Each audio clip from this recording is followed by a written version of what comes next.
Alan Jones copped an absolute roasting on tonight's episode of Q&A, despite not even being on the panel. The radio shock jock was slammed by a panel of science experts for downplaying human impact on climate change, after he said we only contribute 3% to greenhouse gas emissions during his own Q&A appearance last month. I saw the radio commentator Alan Jones on TV recently, and he said that 0.04% of the world's atmosphere is CO2. The questioner said, 3% of that human beings create around the world, and of that, 1.3% is created by Australians. Is that correct? And if so, is human activity really making a difference? Professor David Caroli, an Australian atmospheric scientist based at CSIRO, bluntly responded, "Not everything Jones says is factually accurate." Prof. Caroli said that, while it's correct that 0.04% of the world's atmosphere is carbon dioxide, Jones' statistics around humans causing climate change,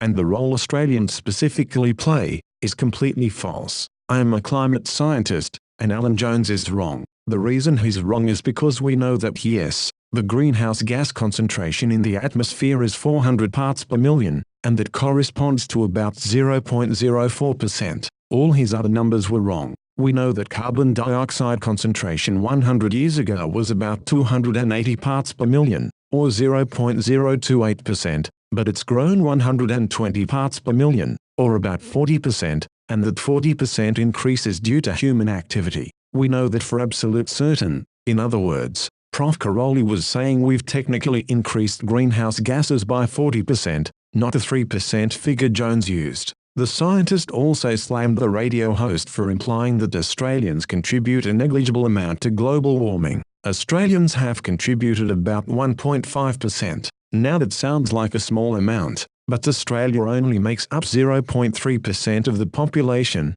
and we're contributing 1.5% roughly of greenhouse gases, said Prof. Caroli. So is it fair that 0.3% of the global population has contributed 1.5%? We've contributed much more than our fair share. Astrobiologist and geologist Martin van Kranendonk questioned why Jones was commenting on climate science in the first place. If your car wasn't doing well, would you take it to a butcher? No, you'd take it to a mechanic. For the source of data on scientific matters, I personally wouldn't go to Alan Jones. I'd look for the best known sources for that material, and people I trust. I think that would be true for everyone. There's this perception that scientists are out there doing nefarious little tricks in a dark alley and concocting these models for fame and fortune and glory and money. And that's not at all how science works, he went on. All the people I know in science are passionate about understanding the natural world. During his Q&A appearance in May, Jones questioned why climate change was a key issue in Australia.